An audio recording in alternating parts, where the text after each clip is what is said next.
What's going on YouTube, Dexxon here, and we're back with another awesome video. Today's video is going to be about killing Armadyl AFK and efficiently. And by efficiently I mean getting 1000 marks of war so that you can continuously go back. With a little bit of Viswax we can make that happen. But we're going to start off with the basics real quick, and if you already know how to get to God Wars Dungeon, you can skip ahead in the video. I'll leave timestamps down below. But if you haven't been to God Wars Dungeon, just follow my character along right now as we go from Burthorpe up to the God Wars Dungeon, and yeah, we'll get you there. I do want to apologize for my voice. I've been battling a cold for the last week or so, but I did promise you guys that I wanted to put out a video every week, so here it is, and I hope you guys are still able to enjoy. But carrying on with the requirements to get to the God Wars Dungeon, you're going to need to have completed the Troll Stronghold quest. I think you actually only need to kill Dad from that quest, which is the troll that you see on screen now, that big one in the middle. You're also going to need either 60 strength or 60 agility to move past the boulder that you'll see here in a few moments to get into the God Wars Dungeon. You can also complete the Mighty Fall quest or Edgar's Roost for some additional teleports to the God Wars Dungeon or the Trollheim teleport. But if you guys do enjoy this cinematic kind of following of my character up to God Wars, let me know down in the comment section below. Or if you don't like it, let me know, because I had to use 2 accounts to do this and I had a mouse in both hands and it was a real pain. But here's that boulder I was talking about, and you can see we used our agility skill to move past the boulder, and once you're past it, you're home free. You're just going to run straight up north and drop down into the dungeon. Now once inside the dungeon, keep in mind everything will be aggressive to you unless you're carrying a piece of equipment related to that god. Now since I had penance on, which is a Zerosian god, I think I said that right, nothing is attacking me. I have immunity to all of the factions within the God Wars Dungeon. So that is something to keep in mind.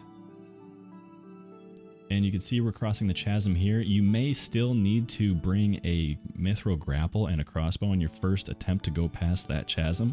I'm not sure if you still need it or not. But once you're inside, you're going to move to your west and you'll see a door here, and this is where you're going to go through. And we used our Totem of Intimidation to get through that door with 0 kill count. More on that later. And finally, we made it to the table of contents. We're going to be going over the requirements and recommendations. We're going to go over a budget setup build, one that was successful with achieving 1000 marks of war within the hour, and also a high-end build, my current build, that I use when I'm AFKing Kriara.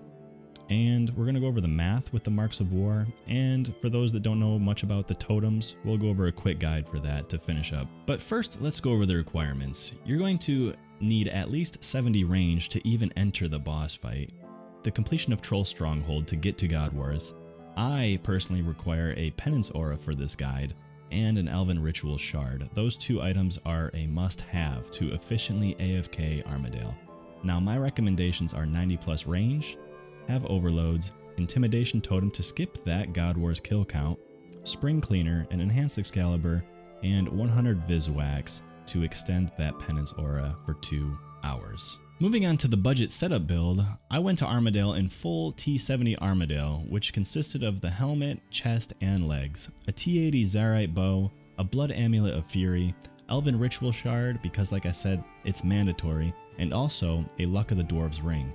The total cost you see here is 70 mil, which seems like a lot, but if you take out that ring, it drops right down to 40 mil, which is not much at all to fully AFK a God Wars 1 dungeon boss. I'm also wearing Silverhawk boots because you know agility gains on the go. You can sub those out for Arma boots or other range bonus boots. You can also substitute the Cinderbane gloves for any range style gloves like Grips of Ascension or Armadyl gloves.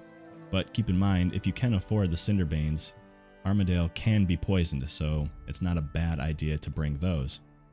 As far as the inventory, I completed a full hour of Armadyl with the equipment shown here, without touching any of my Sarah brews, prayer pots, or food. I brought High Elk runes with me, just in case, you know, the Luck of Dwarves procs a dragon a piece of equipment and I need to High Elk that real quick, a spring cleaner, enhanced Excalibur, and magic notepaper for the ranging potion drops. So, as you can see, we're fighting Kriara now, and one thing I forgot to mention is you 110% need Soul Split. If you don't have Soul Split, I really don't think this is possible in the way that I do it. So at least Soul Split, I recommend having Anguish or your highest prayer to boost your range. If you have Desolation, even better. But as far as setup, once you're inside, you're just going to set up in the southeast corner of the room. And if you followed my ability bar and copied it down exactly how it was in the previous slide or is shown right now, you can 100% AFK Armadyl. And if your prayer begins to drop below, 600, that's when you're going to hit your Elven Ritual Shard. If you guys don't know what an Elven Ritual Shard is, it's basically enhanced Excalibur, but for your prayer. It restores prayer points over time, over I think 30 seconds, as the enhanced Excalibur restores your HP over 30 seconds, right? So both pieces of equipment very, very useful and will allow you to AFK Kriara 100%. As you can see here, I click Kriara and I don't click him again until it's time to loot or to attack one of his bodyguards, and that is it for each and every kill. So moving on to the high-end setup build, we have our Noxious Bow and our Pernix equipment, our Pernix armor rather, both of those being augmented, the bow having Precise 4, Equilibrium 2, and Aftershock 3, and the armor having Crackling 3, Impatient 3, and Biting 3. We also have our Cinderbane gloves, a Luck of the Dwarves imbued, an Elven Ritual Shard, and a Farsight blood necklace. And to get that necklace, you need to create a Farsight sniper necklace with a Chaotic Remnant and a Saradomin's Murmur. It provides 44 ranged boost when you're wearing it, but you're going to need 70 Dungeoneering and 80 range to wear it. Also, that Chaotic Remnant, yeah, that's going to cost you 100,000 Dungeoneering tokens. And to imbue your Luck of the Dwarves ring, you're going to need 7.5k techie. All in all said, that's going to run you right around 300 mil for this setup. Again, the ability bar does not change and the inventory does not change. So here we are back at Kriara, and you'll see the difference in speed of the kill. It is a little bit quicker. Is it 300 mil worth quicker? No, it's not. You can do this with the budget build, but I use this armor and weapon obviously for other boss encounters, so why not use it here, right? To just be that much quicker.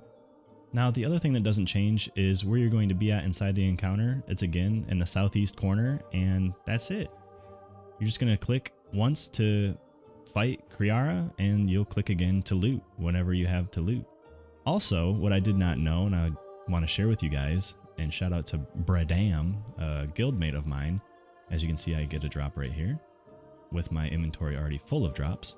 But what he taught me was you can go into your settings, into your keybinds and controls, and scroll down about halfway, and on the right side you'll see area loot keybind, and you can bind that to any key on your keyboard, and you can just press that key to area loot, and it's pretty nice. So you can just press that key and then press spacebar, and you've looted anything in that vicinity. Very nice addition. I did not even know that that was released. It came out during my time away, but yeah, very nice, very convenient for AFK and Kriara.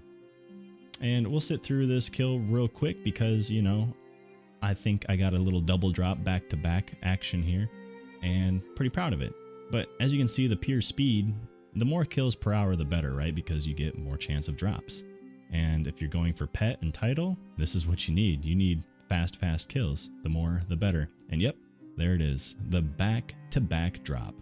Alright, and now for the moment of the guide that you have all been waiting for, the math portion. Now, the amount of marks of war that you can get in 1 hour is 1,000. If you don't know what marks of war are, it's a currency that you can use to purchase auras, aura refreshes, bonfire boosts, etc. But as far as Armadyl, you can get 20 marks of war per kill. Now, you need to kill Kriara or Armadyl 50 times to earn 1,000 marks of war for that hour. The respawn time on the fastest respawn is 25 seconds. There is 3,600 seconds in 1 hour. Now, for the 50 kills, there's going to be 50 respawns, right? So 25 seconds times the 50 kills is 1,250 seconds that you're going to lose in the respawn time. That's going to leave you 2,350 seconds or 39 minutes to make those 50 kills. So if we divide 50 kills by 2,350 seconds, that's an average of 47 seconds per kill. So your average kill needs to be 47 seconds or quicker to achieve 1,000 marks of war for the hour. And as you can see here, on the right hand side, you can see that little screenshot showing that I can earn 0 more before war is satisfied. Now that means I have achieved the 1,000 marks of war for the hour, and I did it with less than a minute to spare. And that was with the budget build. So it can be done with those items that I listed in the budget build. You might be asking, Dex, why the heck are these marks of war so important? And why do I need to make sure I can hit the cap of 1,000 for the hour while at Armadyl? Well, let me explain. The penance aura is a tier 2 aura, and you need 2,000 marks of war to buy the tier 2 aura refresh token from War's wares at War's Retreat. Remember back in the beginning of the guide, I said it's recommended to have 100 Viswax to extend your aura? Well, there you go. So whether you get your Viswax from your daily Vis runs, or you buy it off the Grand Exchange, you can use 100 Viswax to extend your aura to 2 hours, allowing you to do 2 instances of Armadyl. Now, if you're a Premier member and have the ability to refresh your penance aura through that, then great, but you can only do that once a day. With Viswax, you can extend it as many times as you'd like. So let me reiterate, both builds that I've shown you, I've been able to sit at Armadyl for 4, 6, 8 hours without having to leave, with only using my Ancient Elven Ritual Shard, Enhanced Excalibur, Overloads, and some Viswax to extend the penance aura. Pretty incredible, right? So if you do your 2 instances of Armadyl, hit your 2,000 marks of war, you can just go right over to War's Wares, buy a refresh, and go right back. Now, would I recommend doing this? Well, that's up to you. If you have nothing else you need to upgrade at War's Retreat, then I would. Consistent 100% AFK money at Armadyl, you can't beat it. Now, if you couple that with the Totem of Intimidation, where you no longer need 40 kills to get inside the boss encounter, then 100% it is worth it. Speaking of the Totem of Intimidation, we're going to do a quick little rundown and guide on how to achieve this totem. If you don't know what totems are, they are these totems that you can place around the island of Anachronia. You can activate them weekly so that you can get various benefits. The Totem of Intimidation allows you to skip that kill count for God Wars 1 bosses. Pretty incredible. So if you're going to go for pets or titles within the God Wars 1 dungeon, I recommend this 110%. But nonetheless, the top can be found by searching rubble in the northeast corner. The middle can be found by completing the Helping Lenakia, I think that's how you say it, mini quest, and the base can be found by killing Slayer monsters on Anachronia. So here you can see I am searching the rubble in the northeast corner for that top part of the totem. And for the middle, I'm not going to show a guide or how to do that, but what you have to do is just go help Lenakia. I believe you have to catch a fish or something like that. There's plenty of guides out there that you can find. And the base is found by killing Slayer monsters, like I said, on Anachronia. And I have a safe spot for you guys to where you can sit back, relax, and start slaying away. You don't have to be on task for the Slayer monster at all, so you can either use the agility course and run up to the northern part of the island, or you can just run to the northern part of the island without the agility course. And as you can see here, this is where you're going to AFK. There's a rock with like a kind of like a U-shaped path behind it, and you can sit back behind there, easy peasy, don't need to use any food, don't need to worry at all. As long as you have range or mage, you're 100% fine, and sit back and just pray to the RNG gods that you get the base, because I believe 2 other bases can be dropped by these same Slayer creatures. I was unlucky. I got a different base first, and then I got the base of Intimidation. So it took me roughly 2.5 hours, which I think is on par for you to complete the totem. So once you complete the totem, you can place it in one of 3 locations on the island, one being on the west, north, and southeast. I recommend the west because to me, it's the easiest to get to. And every week on Weekly Reset, you're going to need to reactivate the totem, which it takes a couple minutes. You get some decent divination experience for doing it. And once you complete the activation, that's it. 40 kill count, no longer needed for a whole week. You just need to go back once a week, reactivate, and you're done. That is a lot of information packed into about 15 minutes worth of video. I hope you guys enjoyed it. If you guys did, please give it a thumbs up, subscribe, hit the bell notification so you know when I post more videos. Like I said, it's every Friday, it's coming, it's happening. I thank you guys so much for the support, and I'll see you guys in the next one. Peace!